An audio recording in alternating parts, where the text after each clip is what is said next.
Good morning सगळ्यांना. आता आपण इयत्ता 6वी जो पॉलिटिक्स विषय आहे. काल आपण विविधता हा पहिला टॉपिक बघितला होता. आज आपण दुसरा टॉपिक बघणार आहोत. त्या टॉपिकचं नाव आहे विविधता एवं भेदभाव. बघा, पहिला विविधता आणि या टॉपिकचं नाव आहे विविधता एवं भेदभाव. अ, सोशल सायन्स ज्यांचा पेपर 2 सोशल सायन्स असतो त्यासाठी हा विषय असतो. फक्त काळजीपूर्वक समजून घ्या.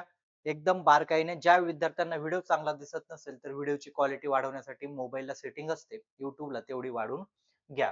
आता हे तुम्हाला 2 डेमो मिळून जातील. त्यानंतर सर्व काही लेक्चर तुम्हाला ॲपमध्ये उपलब्ध होतील. आता बघा, तुम्ही काय करा, 29 जून पासून नवीन बॅच आपली सुरू झालेली आहे. बरोबर आहे काय?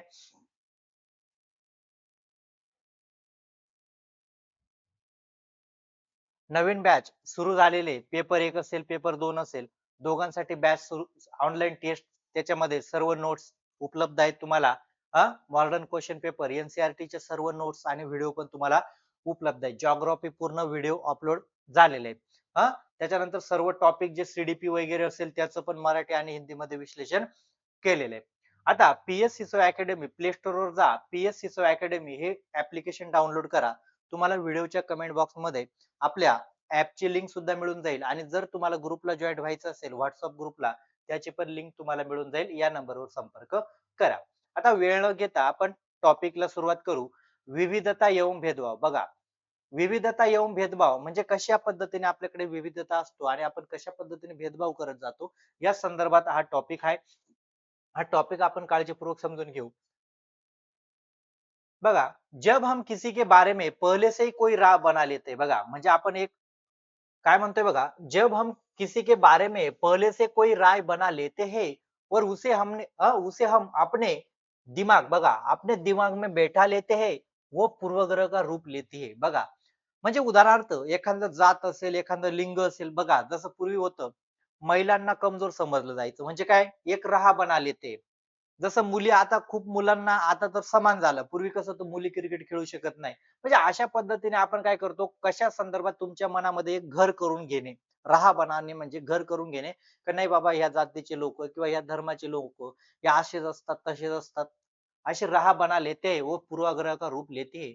ज्यादातर ये राहे नकारात्मक होते. बघा, म्हणजे ज्यादातर ये राहे काय नकारात्मक असते. कारण काय होतं, नकारात्मक असते.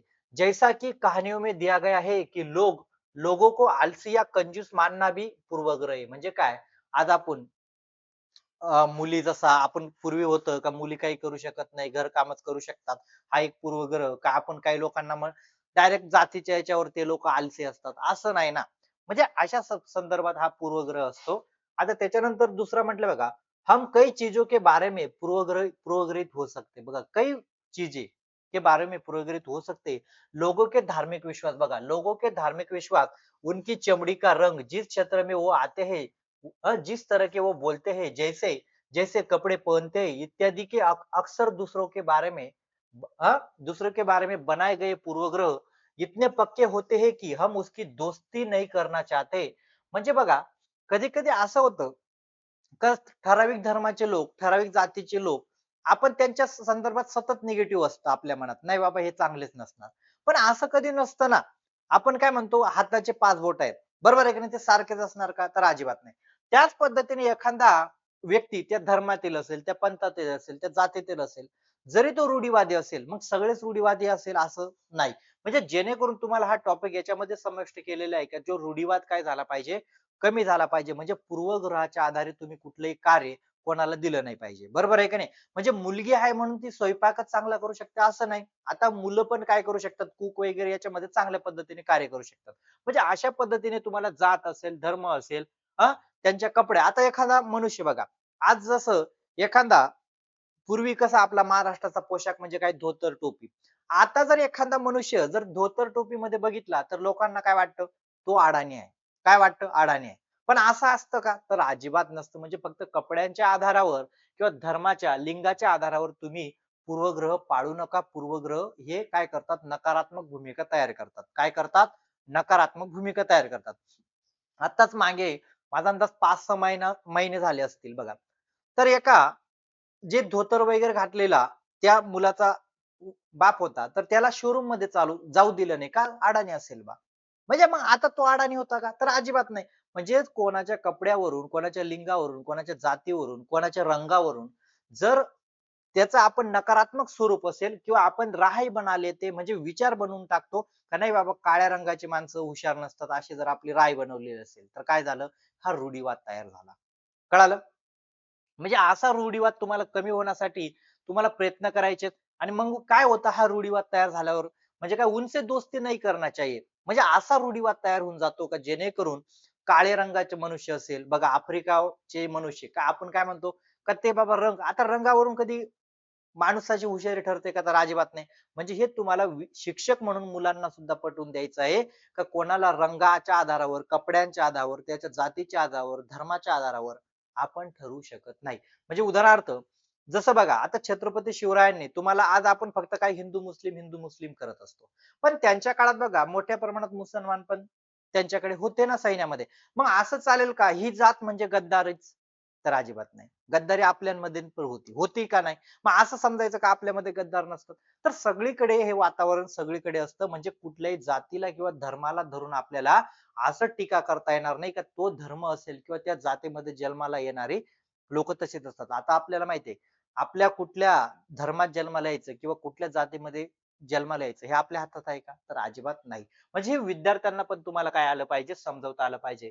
हमारा व्यवहार ऐसा हो जाता है कि हम उन्हें दुःख पोहोचाते. म्हणजे असा व्यवहार होऊन जातो ना म्हणजे उदाहरणार्थ किती जरी चांगला तो समाज वागला तर आपण त्यांना नावं ठेवतो नाही कधी तुमचे लोक तसेच अरे बाबा तुमचे लोक वागले असतील ना त्याच्यापैकी आपण काय म्हणत नाही का काही लोक वागले असतील पण त्याच आधारे आपण सर्वांना त्यामध्ये मोजायचं का तर अजिबात मोजायचं नाही म्हणून हा एक टॉपिक होता. त्याच्यानंतर रूढीवादी धारणा बनाना बघा. आता रूढीवादी धारणा बनाना काय म्हणतोय बघा काळजीपूर्वक समजून घेऊ. जब हम सभी लोगों को एक ही छेवी में बांध देते बघा छेवी छेवी म्हणजे काय सगळं समजा आपण म्हंटलो मुली पूर्वी कसं होतं मुलींना शिक्षण दिलं जात नव्हतं. अरे बाबा पण काही मुली होत आहेत ना प्रभावी त्या काळात पण ज्या प्रभावी होत्या झाशीच्या राणी सारख्या सावित्रीबाई फुले सारख्या होते का नाही तर होत्या. मग जर आपण जर एकाच छेवीमध्ये बांधलं असतं का मुली काही करू शकत नाही मग असं चालणार नाही. म्हणजे हेच म्हटलंय जब हम लोगों को एक ही छेवी में बांध देते हैं या उनके बारे में पक्की धारणा बना लेते हैं तो उसे रूढीबद्ध धारणा कहते हैं. आता रूढीबद्ध धारणा म्हणजे काय? तुम्ही लेबल लावून देणं. नाही बाबा हे हा समाज असेल, हे लिंग असेल, हां? किंवा हा धर्म असेल प्रगती करू शकत नाही याला म्हटलं जातं रूढीबद्ध धारणा. हां? धारणा कहते हैं.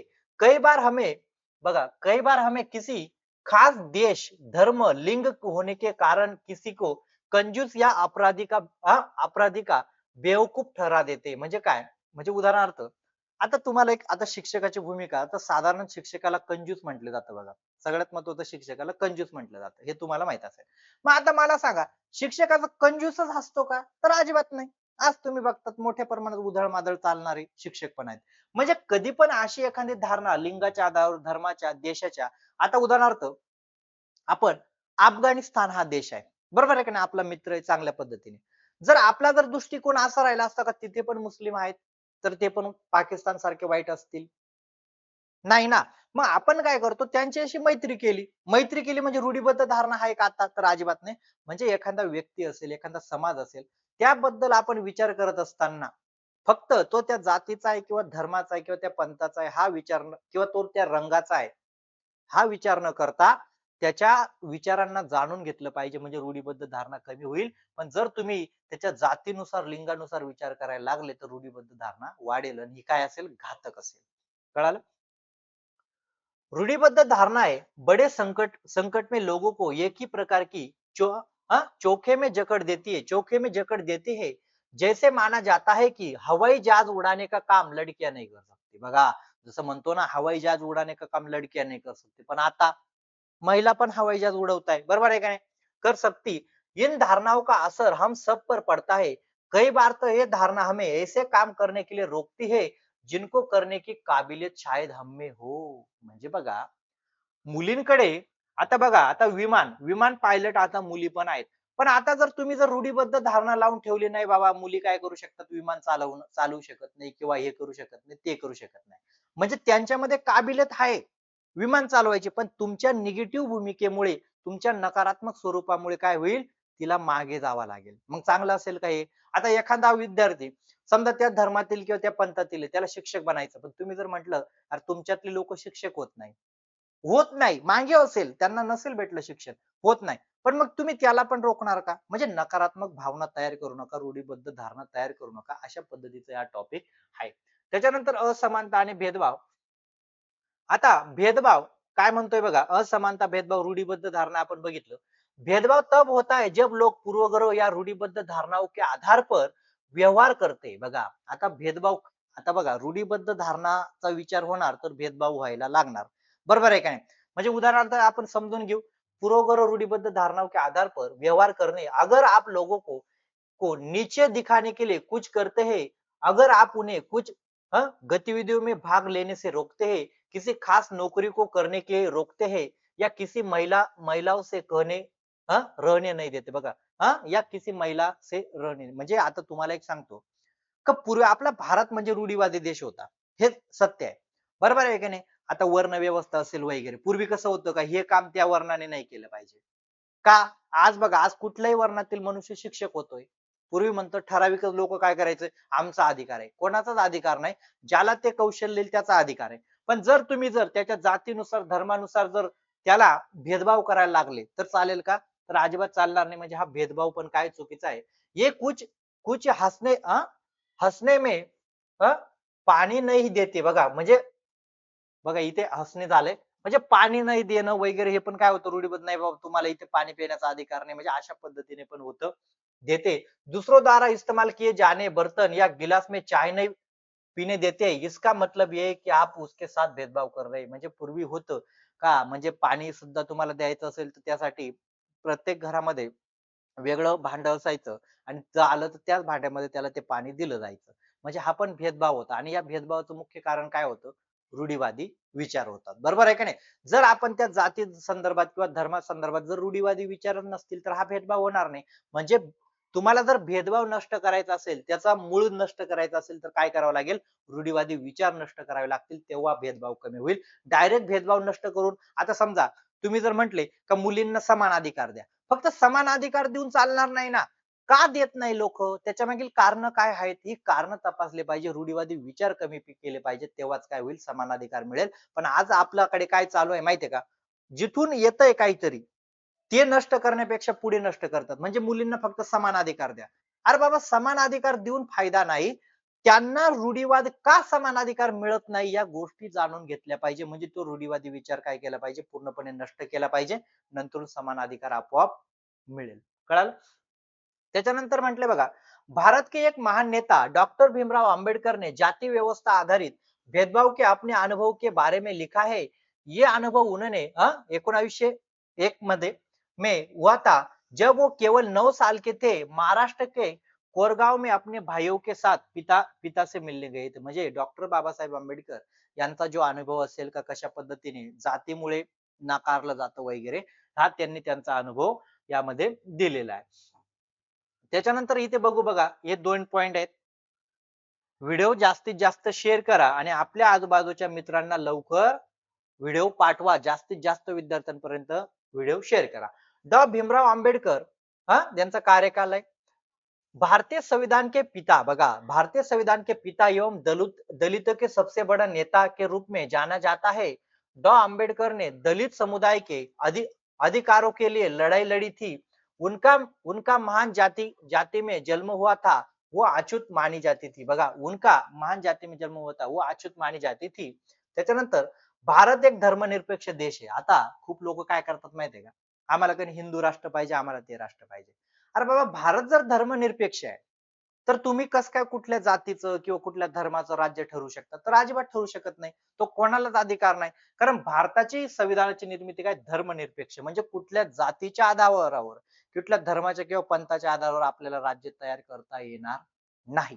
कायद्यानुसार कायद्यानुसार तयार करता येणार नाही. जरी आपण करत राहिलो, हे करत राहिलो, पण ते होणार नाही, ते शक्य नाही. कारण सगळ्या जातीचं उद्या चालून बघा, आज तुम्ही हिंदू म्हणून उद्या कोणी उठेल तो म्हणेल जैन, कोणी म्हणेल बौद्ध. म्हणजे अशा पद्धतीने वारंवार लढाया करत राहायच्या का? तर अजिबात नाही. म्हणजे मुलांना तुम्हाला समजावता पण आलं पाहिजे का रूढीवादामुळे काय होते? भेदभाव निर्माण होतो आणि भेदभाव निर्माणामुळे काय होतं समाजामध्ये, धर्मामध्ये काय होतात वारंवार युद्ध होतात. म्हणजे युद्ध होतात म्हणजे काय? म्हणजे देवाण-घेवाण होत नाही, विचारांची देवाण-घेवाण होत नाही. बरोबर आहे का नाही? म्हणजे हे तुम्हाला नष्ट करायचंय. क्या लोग बिना भेदभाव के बघा, बिना भेदभाव के अपने धर्म का पालन करते हैं, इसे हमारी एकता और महत्वपूर्ण कारक के रूप में देखा जाता है और हम इसमें रहते और एक दूसरे की इज्जत करते. बघा, म्हणजे आता इथे तुम्हाला म्हटलेले का हां, का तुम्ही त्या धर्माला असं समजा, त्या धर्माला असं समजा, स्वतःच्या धर्माला श्रेष्ठ समजा, असं नाही ना. सगळे धर्म त्याच्या त्याच्या पात्रतेनुसार योग्य आहेत. बरोबर आहे का नाही? त्यामुळे आपल्याला कुठलाच अधिकार येत नाही. समोरचा धर्म आपल्या देशात नको आणि तो आपला धर्म इथेच पाहिजे असं आपल्याला करता येणार नाही. म्हणजे हे मुलांना सुद्धा तुम्हाला काय समजायचंय, का तुम्हाला ज्यावेळेला शिक्षक म्हणून अध्यापन करत असताना तुम्हाला फक्त ठराविक रूढीवादी विचाराच्या आधारावर मुलांना अध्यापन नाही करायचं. तर मुलांना तथ्यात्मक गोष्टी ज्या खऱ्या गोष्टी आहेत, त्या पण तुम्ही मांडल्या पाहिजे. फक्त पुस्तक आलं, वाचून दिलं म्हणजे जसं आपण इतिहास वाचताना सहज सांगून देतो का शिवरायांनी जे युद्ध केलं ते मुघलांच्या विरुद्ध केलं. अरे सर्व मुघल असते त्यांच्या विरुद्ध नाही केलं. त्या काळातील जे वाईट प्रवृत्तीचे लोक होते. हा शिक्षक बोलायला हा मुद्दा समजवायला मुलांना घाबरतो. का? मुलांना काय सांगतात फक्त मुस्लिमांविरुद्ध युद्ध होतं. नाही. तर युद्ध कोणाविरुद्ध होतं? जे मुस्लिम असेल किंवा इतर आपल्याविरुद्ध होते ना. आता जे मोरे घराणे होते ते काय होतं? आपल्या विरुद्ध होतं. मग त्यांच्या विरुद्ध पण युद्ध करावंच लागलं ना. म्हणजे जेणेकरून हे तुम्हाला जातीनुसार इतिहास नाही शिकवायचा, तर विद्यार्थ्यांना अध्यापन करत असताना त्या काळामध्ये जे वाईट प्रवृत्तीचे लोक होते, त्यांच्या विरुद्ध काय केलं? युद्ध केलं. म्हणजे काय झाला? तुमचा रूढीवाद झाला का? तो अजिबात नाही. म्हणजे तुम्ही योग्य माहिती दिली. पण ज्या वेळा तुम्ही एका जातीविरुद्ध युद्ध पुकारतात, ज्या वेळा जातीविरुद्ध म्हणतात, तर त्यावेळेला लहानपणापासून मुलांमध्ये काय होतो? भेदभाव निर्माण होतो आणि या भेदभावाला मेन कारण असतं रूढीवादी विचार असतो. बरोबर आहे का नाही? सगळेच मुघल असतील किंवा सगळेच हिंदू असतील. आपण असं म्हणू शकतो नाही का सगळेच चांगले आणि सगळेच वाईट आहे. असं म्हणू शकतो का? तर नाही. आता बघा आज आपण मिसाईल मॅन कोणाला ओळखतो? डॉक्टर ए-पी-जे अब्दुल कलामांना ओळखतो. बरोबर आहे का नाही? मग जर आपण तसा विचार केला असता तर? म्हणजे हे पण तुम्हाला शिक्षक म्हणून विद्यार्थ्यांना हे सांगता आलं पाहिजे का फक्त जात, धर्म, लिंग, पंथ, वर्ण याच्या आधारावर तुम्ही जातीभेद करू नका. म्हणजे रूढीवादी विचार नष्ट होईल, भेदभाव आपोआप नष्ट होईल. जर तुम्ही फक्त कायदे करत असणार, फक्त कायदा करायचा, समान नागरी कायदा, हे करा, ते करा, ते करा, काहीच उपयोग होणार नाही जोपर्यंत तुमच्या डोक्यात समोरच्या बद्दल रूढीवादी विचार आहे. चालेल, अशाच पद्धतीचा व्हिडिओ होता. तुम्हाला सीडीपी साठी पण हा व्हिडिओ उपयोगी आहे. चालेल, व्हिडिओ लाईक करा आणि जास्तीत जास्त विद्यार्थ्यांपर्यंत शेअर करा. आणि आता इथून पुढचे जे व्हिडिओ असतील ते तुम्हाला ऍप मध्ये उपलब्ध होतील. सर्वांनी बॅच जॉईन करून घ्या. वेळ न वाया घालता ऍप मध्ये तुम्ही सगळे व्हिडिओ तुम्हाला भेटून जातील. नोट्स पण त्याच्यामध्ये उपलब्ध आहेत.